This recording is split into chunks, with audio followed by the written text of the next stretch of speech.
આમ તો ગુજરાતનું ગોકુળિયું ગોંડલ ખૂબ જ ચર્ચામાં રહેતું હોય છે અને હવે આ જ ગોંડલની અંદર ગોંડલ પોલીસ સ્ટેશન ખાતે લોક દરબાર યોજાયો હતો અને આ જ લોક દરબાર અને નિર્લિપ્ત રાય ઉપર સવાલો ઊભા કર્યા છે કોંગ્રેસના એક નેતાએ। શું છે સમગ્ર વિષય, તેના વિશે વિગતે વાત કરીએ। નમસ્કાર, હું હંસિની અને તમે જોઈ રહ્યા છો નિર્ભય ન્યૂઝ। ગુજરાતમાં જે તે પોલીસ સ્ટેશનમાં લોક દરબાર યોજાતો હોય છે ત્યારે લોકો તેમની સમસ્યા અને ફરિયાદ લઈને ત્યાં પહોંચતા હોય છે। ગોંડલમાં પણ લોક દરબાર યોજાયો હતો।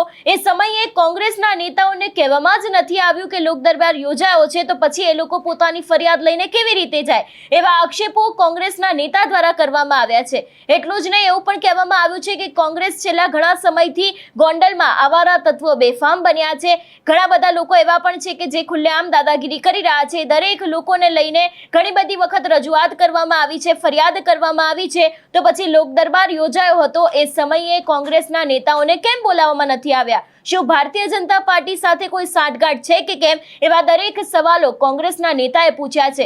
એટલું જ નહીં, એમનું એવું પણ કહેવું છે કે રાજકોટ રેન્જ આઈજી તરીકે નિર્લિપ્ત રાયે એન્ટ્રી લીધી હતી તો તે લોકોને એવું હતું કે કંઈક હવે નવું થશે અને જે લોકોના સવાલો છે એને સાંભળવામાં આવશે, પરંતુ અત્યારે હાલ પરિસ્થિતિ એની એ જ છે। કોંગ્રેસ નેતાએ વધુમાં આ વિષયને લઈને શું કહ્યું, સાંભળીએ। નમસ્કાર, જય હિન્દ। હર્ષદસિંહ ઝાલા, ગોંડલ તાલુકા કોંગ્રેસ પ્રમુખ।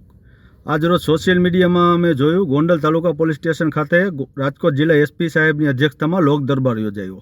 હમણાં થોડાક દિવસ પહેલાં ગોંડલ શહેર ખાતે એસપી સાહેબની અધ્યક્ષતામાં લોક દરબાર યોજાયેલો, ત્યારે અમે કોંગ્રેસના આગેવાનોએ ગોંડલમાં ખુલ્લેઆમ ચાલતી ગેરકાયદેસર પ્રવૃત્તિઓ વિશે જાહેરમાં સાહેબને ફરિયાદ કરી અને તે મીડિયામાં આવેલું, તેથી જાણે આ પોલીસ તંત્રને ગમ્યું ન હોય તે રીતે આજે લોક દરબાર તાલુકા પોલીસ સ્ટેશને યોજાણો, પણ અમે વિરોધ પક્ષના કોઈ પણ આગેવાનોને જાણ કરવામાં ન આવી। અમને સોશિયલ મીડિયા મારફતે જાણ થઈ કે લોક દરબાર યોજાણો, તો આ તો સરકારના પરિપત્રો મુજબ જાણે નિભાવવા ખાતર લોક દરબાર યોજાતો હોય અને ઉપર રિપોર્ટ કરી દેવાનો। જો આવી જ રીતે લોક દરબાર યોજવો હોય અને ભારતીય જનતા પાર્ટીના માનીતા સરપંચો અને કાર્યકરોને બોલાવી ચા પાણી પી અને આવા કરવાના હોય તો શા માટે લોકોના ટેક્સના પૈસાનો બગાડ કરો છો? અમને એમ હતું કે નિષ્ઠાવાન અધિકારી નિર્લિપ્ત રાય સાહેબ રાજકોટ રેન્જમાં આવતા આમાં કંઈ ફેરફાર થશે, પરંતુ આજનો જે લોક દરબાર યોજાયો ને તેના જે વિડીયો અમે જોયા તેના ઉપરથી એવું લાગે છે કે ગોંડલમાં જ્યાં સુધી સ્થાનિક હાલના ડીવાયએસપી સહિતના અધિકારીઓને બદલી તેમની જગ્યાએ કોઈ કડક અધિકારીઓની નિમણૂક કરવામાં નહીં આવે ને ત્યાં સુધી ગોંડલમાં કાંઈ ફરક પડે એવું લાગતું નથી।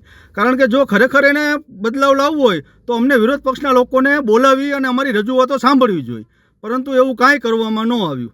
જય હિન્દ, જય ભારત।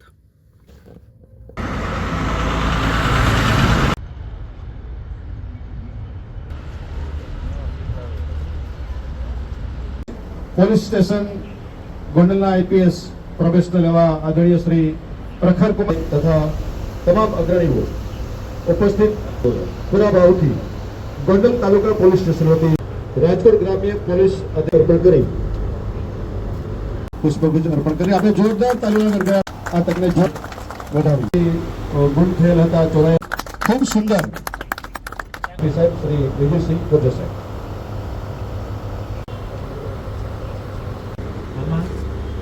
એકદમ ખુલ્લા મનથી તમે તમારા વિચાર રખો।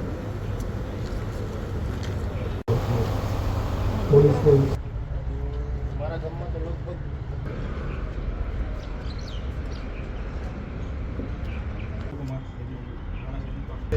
કિશનભાઈનો છે ગામ છે, આપણે ખ્યાલ હશે કે કોન્ટેક્ટમાં છે, સોલંકી સાહેબ છે, અમારા બીટમાં જીતુભાઈ છે, નાનો હોય મોટો હોય એક સરકાર મોબાઈલો 13 તુજકો CIR પોર્ટલનો ઉપયોગ કામગીરી છે તો વધાવીએ 13 તુજકો અર્પણ જોરદાર તાલીથી વધાવીએ। 9/26 પ્રખર કુમાર સાહેબ પોતાના 13 તુજકો અર્પણ જોરદાર તાલીથી આપણે વધાવીએ। એટલે એક તરફ અત્યારે હાલ ગોંડલ પોલીસ સ્ટેશન ખાતે જે લોક દરબાર યોજાયો હતો એને લઈને સવાલો ઊભા કર્યા છે કોંગ્રેસના નેતાએ। ગોંડલની વાત કરવામાં આવે તો ગોંડલ આમ તો છેલ્લા ઘણા સમયથી ચર્ચામાં આવ્યું છે। એક તરફ આપણે જોયું હતું કે આમ આદમી પાર્ટીના નેતા જિગીશા પટેલ છે, એમના દ્વારા પણ ગોંડલના ઘણા બધા મુદ્દાઓ છેલ્લા ઘણા સમયથી ઉપાડવામાં આવી રહ્યા છે અને બીજી બાજુ હવે ગોંડલના કોંગ્રેસના નેતા જ મેદાને આવ્યા છે। ગોંડલના પોલીસ સ્ટેશન ખાતે જે લોક દરબાર યોજાયો હતો એમાં કોંગ્રેસને બોલાવવામાં નથી આવ્યા, તેમની ફરિયાદ નથી સાંભળવામાં કરવામાં આવતી ને ક્યાંક ઉપર સુધી સાઠગાંઠ ચાલતી હોય એવા પણ આક્ષેપો મૂકવામાં આવ્યા છે. નિર્લિપ્ત રાયને લઈને પણ ક્યાંક વાત કરવામાં આવી છે. એટલે હવે આગામી સમયમાં જોવાનું રહેશે કે આ સમગ્ર મામલે ગોંડલ પોલીસ દ્વારા શું કામ કરવામાં આવશે. તમારું શું માનવું છે આ વિષયને લઈને અમને કમેન્ટ કરીને ચોક્કસથી જણાવજો. તેની સાથે અમારી ચેનલ નિર્ભય ન્યૂઝને લાઇક, શેર અને સબસ્ક્રાઇબ કરવાનું ભૂલશો નહીં. નમસ્કાર.